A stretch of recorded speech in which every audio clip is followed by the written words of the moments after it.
महाकाली और वीरभद्र जी के हाथों पराजित होने के पश्चात भी तारकासुर सकुशल था, किंतु ये भी उस दुष्ट की एक रणनीति ही थी। ये कैसी रणनीति थी तारकासुर? तारकासुर तो मात्र समय व्यर्थ कर रहा था, क्योंकि उसे ये भली भांति ज्ञात था कि उसके वरदान के अनुसार कुमार कार्तिकेय के सिवाय कोई भी उसका वध नहीं कर सकता था। किंतु कुमार कार्तिकेय उसकी ये युक्ति समझ चुके थे।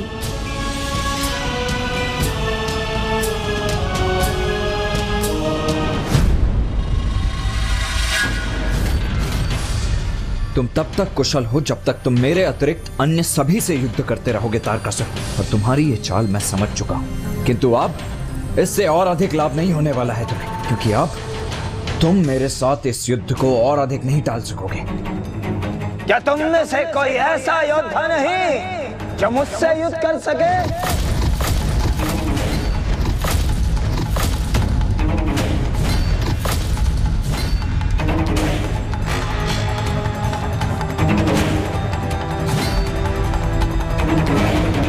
मैं करूंगा तुमसे युद्ध।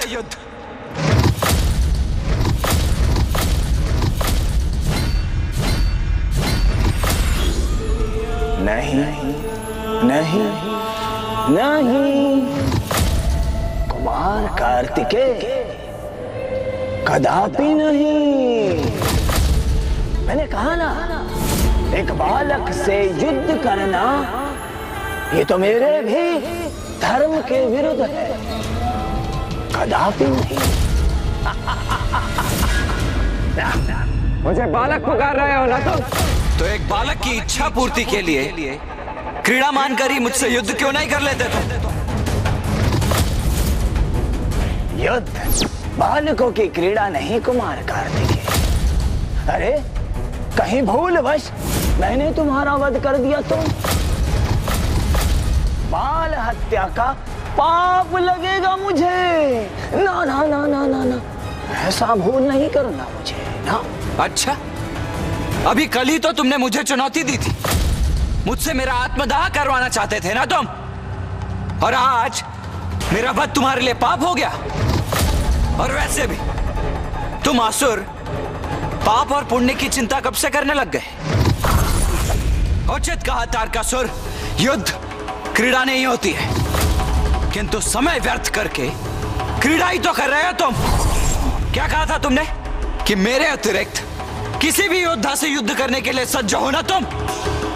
तो सुनो, आज यहां उपस्थित समस्त योद्धाओं की उपस्थिति में मैं देव सेनापति महादेव पुत्र कुमार कार्तिकेय तुम्हें युद्ध की चुनौती देता हूं।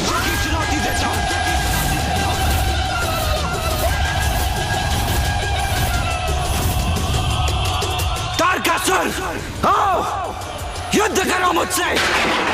मेरा समय व्यर्थ मत करो तारकासुर, युद्ध करो मुझसे, अन्यथा अपनी पराजय स्वीकार कर लो। पराजय स्वीकार करूं मैं? कदापि नहीं।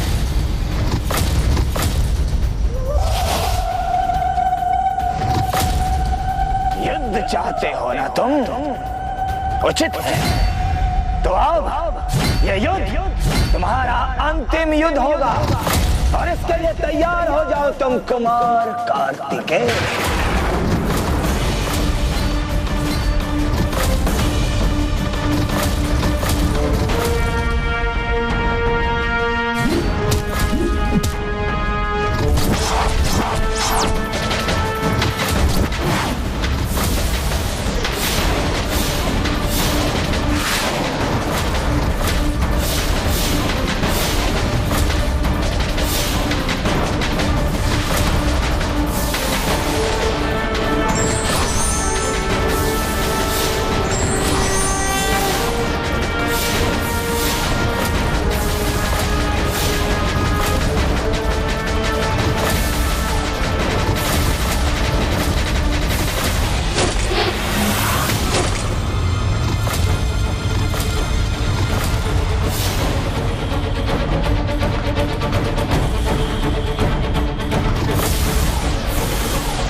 अब अवश्य अंत होगा इस दुष्ट का।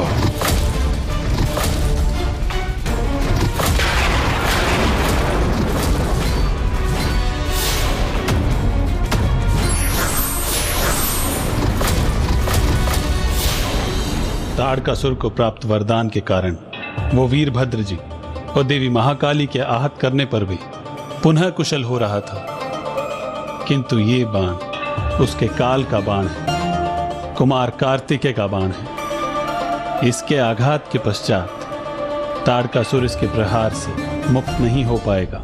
कार्तिकेय कई बाण छोड़ने वाले हैं।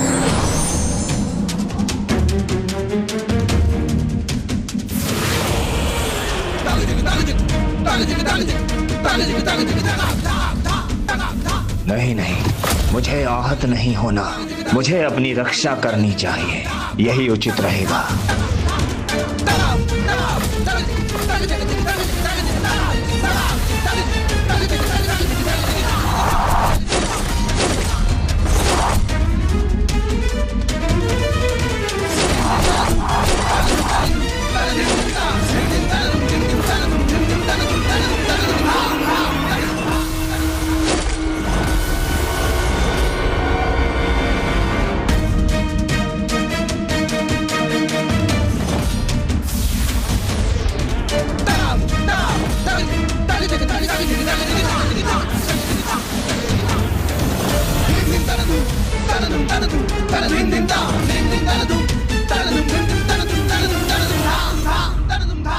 तारकासुर प्राणहीन हो गया, अंत हो गया तारकासुर का। नहीं देवराजेंद्र, मेरे बाणों से आहत अवश्य हुआ है वो, किंतु उसका अंत हो गया है इसका विश्वास मुझे तभी होगा जब मैं स्वयं अपने नेत्रों से उसका शव देख लूंगा। अभी तारकासुर का अंत नहीं हुआ है और ना ही अभी ये युद्ध समाप्त हुआ है, क्योंकि अब वो मेरी स्वरूपिणी देवी तारा का आवाहन करेगा।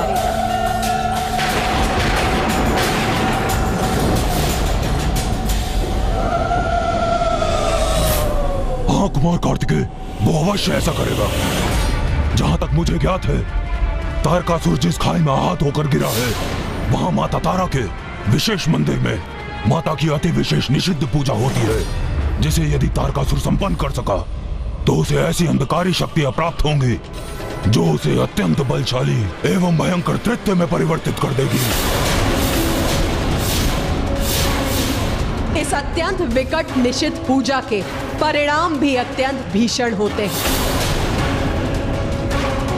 तारकासुर अगर इस पूजा को पूर्ण करने में सफल हुआ तो वो अवश्य देवी तारा से ऐसा वरदान प्राप्त करेगा जो सभी के लिए संकटमय होगा।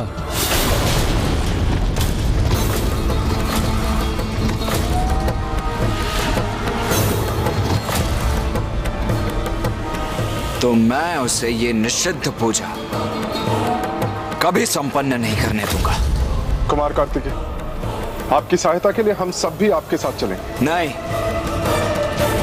आप सभी यहीं रुकिए, क्योंकि तारकासुर के अध्याय का अंत करने के लिए यह कार्य मुझे ही संपन्न करना होगा।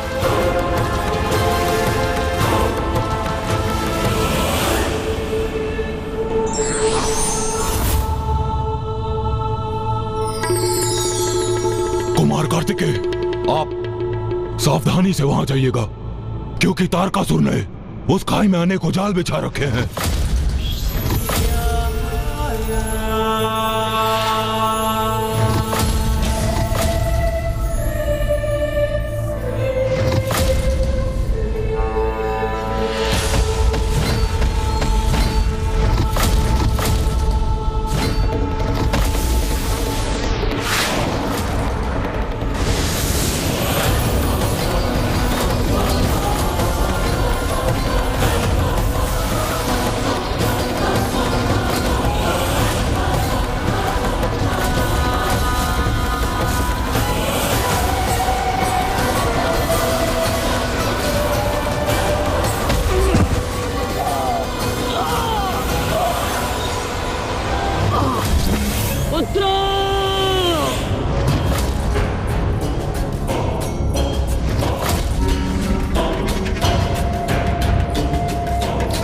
पिताजी, पिताजी, पिताजी, पिताजी, पिताजी, पिताजी। मेरे पुत्रों, विद्युन्माली, तारकाश, वीर्यवान। पिताजी।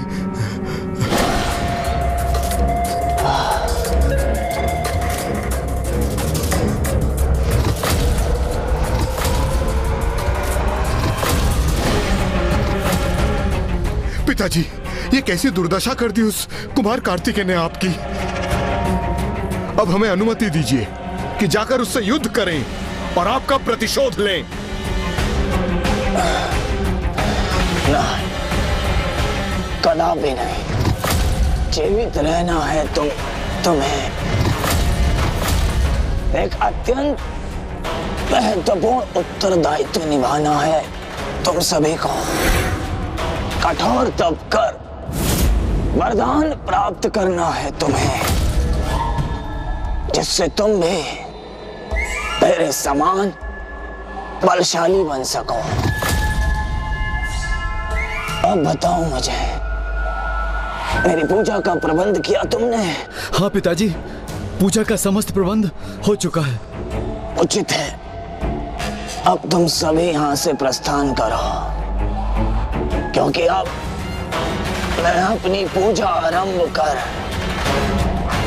विवश कर दूंगा माता तारा को और वरदान प्राप्त करूंगा उनसे, और फिर अपने सामर्थ्य का उचित परिचय दूंगा उस महादेव पुत्र कुमार कार्तिकेय को।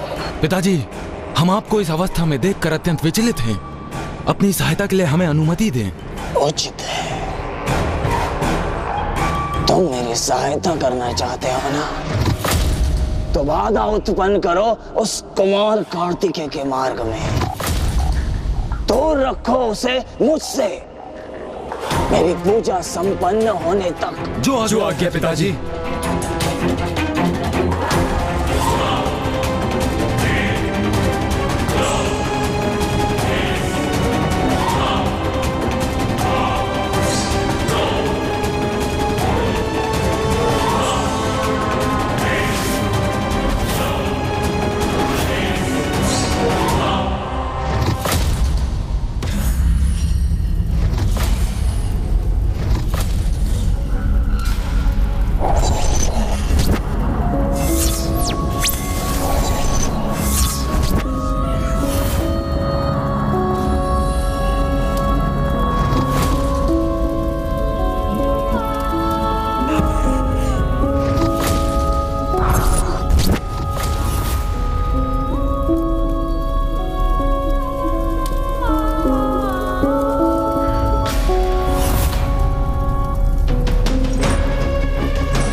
माता तारा, अब मैं तारकासुर आपकी निषिद्ध पूजा आरंभ कर रहा हूं, जिससे प्रसन्न होकर आप दर्शन देने के लिए विवश हो जाएंगी।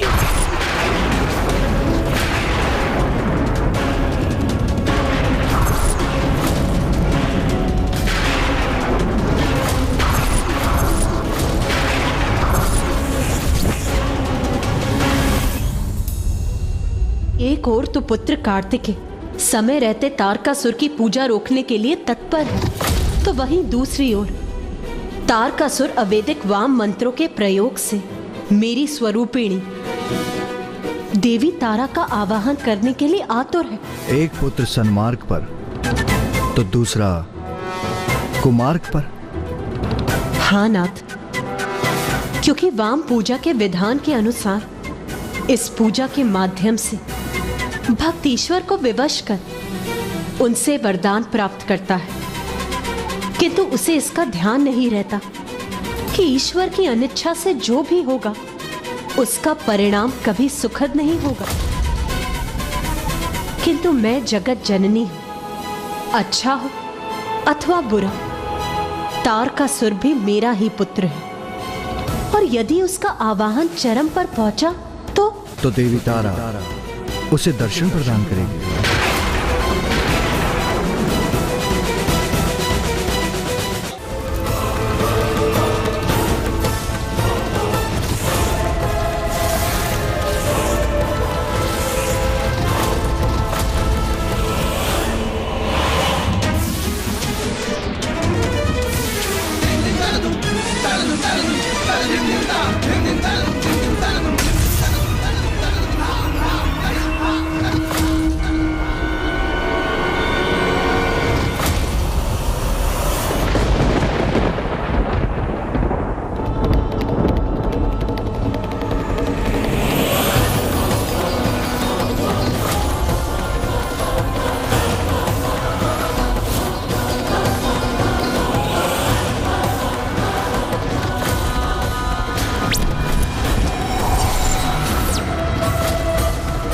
इतनी सरलता से तुम आगे नहीं बढ़ सकोगे देव सेनापति।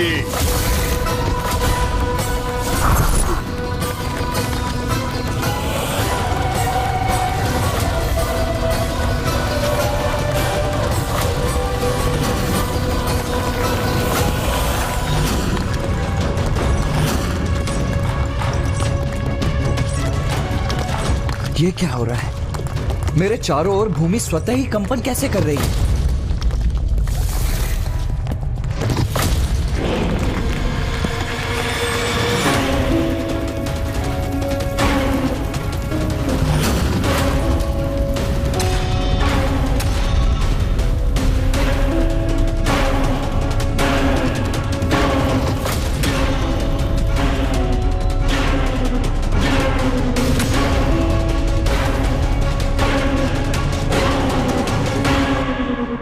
पिताजी, मैंने इतनी जटिल उलझने उत्पन्न की है कुमार कार्तिकेय के लिए कि वो कभी उसका तोड़ ढूंढकर शमशान तक नहीं पहुंच सकेगा।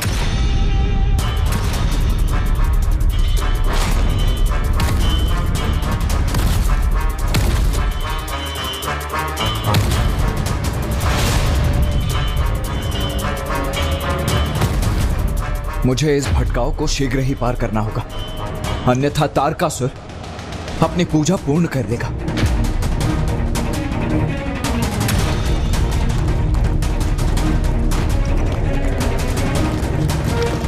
अब तो ये मुझे अपने बंधन में डालने का प्रयास कर रही है,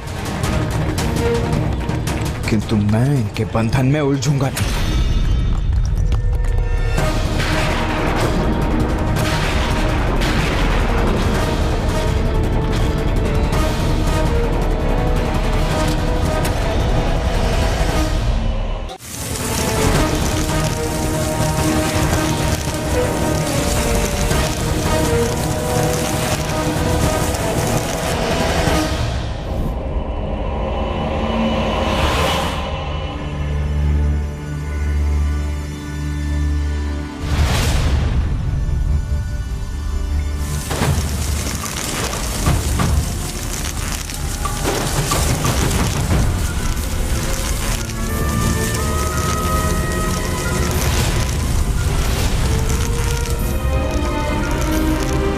मुझे उस प्रकाश की दिशा में बढ़ना चाहिए।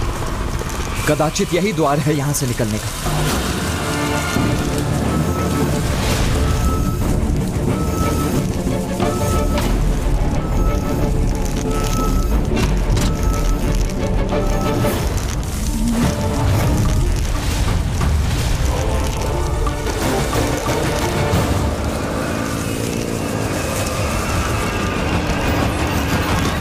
किंतु ये द्वार तो बंद हो रहा है,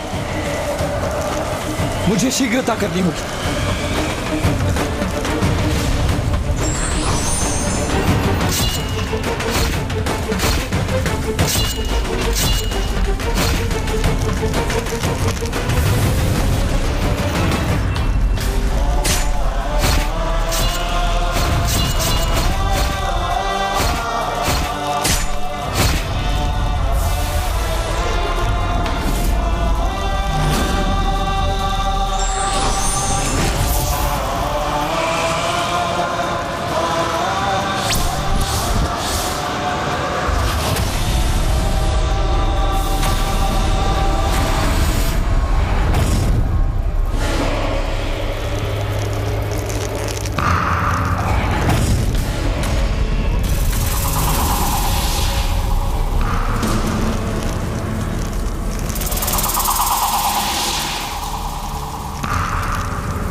महातारा, आपको प्रसन्न होना ही होगा।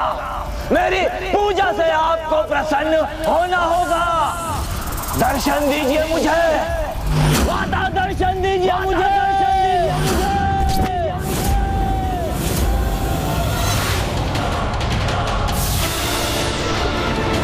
अरे ये क्या? मैं तो नीचे गिर रहा हूं अब। नीचे धधकता लावा और ऊपर तारकासुर के मायावी पुत्रों की अंधकारपूर्ण माया। कुमार कार्तिकेय तारकासुर के पुत्रों के छल में बुरी तरह से उलझ चुके थे और अब उनके समक्ष बचने का कोई शेष मार्ग भी नहीं बचा था। फिर कुमार कार्तिकेय के साथ क्या हुआ? तत्पश्चात ऐसा कुछ हुआ जिसके विषय में कुमार कार्तिकेय ने कभी कल्पना भी नहीं की थी।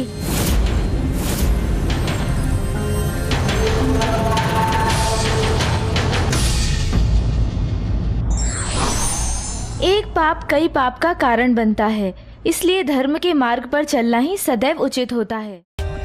For more updates, subscribe to our channel, click the show links and enjoy watching the videos.